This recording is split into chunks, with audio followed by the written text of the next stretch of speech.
बिस्मिल्लाहिर्रहमानिर्रहीम। अस्सलाम वालेकुम फ्रेंड्स, आज मैं आपके लिए लेकर आई हूँ बहुत ही मज़ेदार सी दाल माश फ्राई रेसिपी। होटल वाली दाल माश फ्राई रेसिपी या दाल माश कढ़ाई रेसिपी बोल सकते हैं इसे। सिंपल और मज़ेदार सी ये बनेगी। तो यहाँ हमने 1 टेबल स्पून साबुत धनिया लिया है, 6 से 7 ली हैं साबुत लाल मिर्चें, हाफ़ टी स्पून काली मिर्चें ली हैं और 1 टीस्पून लिया है ज़ीरा। तो इन तमाम मसालों को हम ड्राई रोस्ट कर लेंगे और इन्हें मोटा मोटा पीस लेंगे। 1 पाव ली थी हमने माश की दाल, इसे हमने सिंपल बॉयल होने रख दिया है सिर्फ पानी में, इसमें नमक नहीं ऐड किया है। यहाँ 1/4 कप ऑयल लिया है, इसे हमने अच्छे से गर्म कर लिया है। 1 बड़े साइज़ की प्याज ली थी, इसे बारीक काट कर ऑयल में ऐड कर लिया है और इसे हम अच्छा सा फ्राई कर लेंगे। अच्छा सा कलर आने तक, गोल्डन ब्राउन कलर होने तक प्याज को हम करेंगे फ्राई। तो फ्रेंड्स, अगर आप लोग मेरे चैनल पर नए हैं या अभी तक आप लोगों ने मेरा चैनल सब्सक्राइब नहीं किया, मेरा चैनल सब्सक्राइब कर लें और ये रेसिपी आपको अच्छी लगे तो इसे लाइक करें, अपने फ्रेंड्स और फैमिली के साथ शेयर करें और बेल आइकॉन के बटन को ज़रूर प्रेस कीजिएगा, जिससे मेरी हर आने वाली रेसिपी आपको बआसानी देखने के लिए मिल सकेगी। और मुझे कमेंट्स में बताइएगा कि आपके यहाँ इस दाल को क्या कहा जाता है। तो यहाँ प्याज हमारा अच्छे से फ्राई हो चुका है, गोल्डन ब्राउन कलर आ चुका है। इसमें हम ऐड करेंगे 2 टेबल स्पून अदरक लहसुन का पेस्ट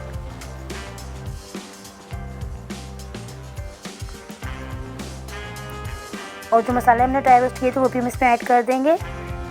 मोटा मोटा अदरक कूट लिया, पीस लिया है हमने इन्हें और साथ फिर थोड़ा सा पानी भी ऐड करेंगे ताकि मसाले हमारे जले नहीं। इन तमाम मसालों को प्याज के साथ अच्छे से भूनेंगे।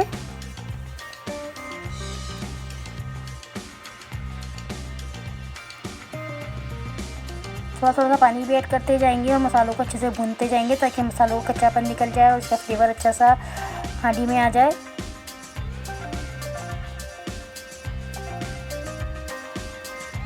एक टीस्पून नमक ऐड कर रहे हैं, इसे भी हम मिक्स कर लेंगे। तो नमक और मिर्ची हम टेस्ट के हिसाब से कम ज़्यादा कर सकते हैं, वैसे ही चटपटी ही मज़ेदार लगती है दाल। अब इसे हम थोड़ी देर पका लेंगे, उसके बाद हम इसे ढककर पकाएंगे 2 से 3 मिनट और इतनी देर में हम बनाएंगे टमाटरों का एक अच्छा सा पेस्ट।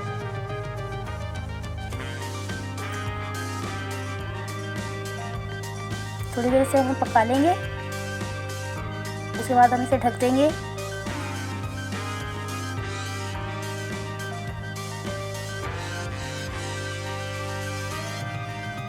जो मैंने साथ हमने टमाटर लिए थे उसका हमने पेस्ट बना के यहाँ ऐड कर दिया है।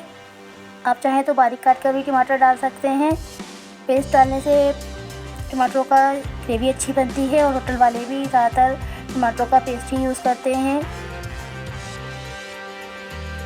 तो यहाँ हम ढककर इसे पकाएंगे 10 मिनट ताकि प्याज अच्छे से सॉफ्ट हो जाए, तमाम मसाले अच्छे से मिक्स हो जाएं। तो 10 मिनट बाद देखिए प्याज अच्छे से गल चुका है, मिक्स हो चुका है मसालों में और मसाला अच्छे से भुन चुका है। ऑयल हमने इसमें से थोड़ा सा निकाल लिया है, जो हम आखिर में जब हम दाल अपनी सर्व करेंगे तो उस वक्त उसमें ऐड करेंगे। तो ऑयल हमने इसमें से थोड़ा सा निकाल लिया है और मसाला को अच्छे से भून लिया है, भुन चुका है मसाला। तो हम इसमें ऐड कर देंगे दाल। ये 95% गल चुकी है दाल। पानी के साथ इसमें ऐड कर देंगे, दाल के पानी हमने फेंका नहीं, वो भी हमने इसमें ऐड कर दिया है और 2 टेबल स्पून पानी इसमें और ऐड कर रहे हैं। इसके बाद हम इसे ढककर पकाएंगे 10 मिनट दम वाली आंच पर, ताकि जो इसमें 5% कसर है वो भी अच्छे से पक जाए और तमाम मसालों का फ्लेवर दाल में आ जाए। तो 10 मिनट यहाँ हो चुके हैं, दाल अच्छे से पक चुकी है और मसाले भी अच्छे से मिक्स हो चुके हैं दाल के साथ। अब इसे हम डिश आउट कर लेंगे। तो देखिए कितनी मज़ेदार सी ये दाल बनी है, लाजवाब। दाल माश फ्राई, दाल माश कढ़ाई भी इसे कह सकते हैं। और इसे हम सर्व करेंगे हरी मिर्चों के साथ, लेमन जूस और हरे धनिया के साथ। ये बहुत मज़ेदार लगती है, इसका लाजवाब जायका आप एक मरतबा बनाकर खा लेंगे तो कभी नहीं भूलेंगे। एक दफ़ा मेरी रेसिपी से ज़रूर ट्राई कीजिएगा, मुझे कमेंट्स करके बताइएगा कि ये दाल आप लोगों को कैसी लगी, आपको और आपके घर वालों को कैसी लगी। तो आप इसे सिंपल रोटी से खाएं या तंदूर की रोटी से खाएं, दोनों के साथ ये बहुत ही मज़ेदार लगती है।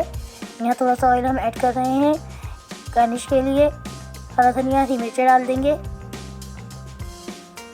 तो होटल वाले बिल्कुल इसी तरह इस दाल को सर्व करते हैं।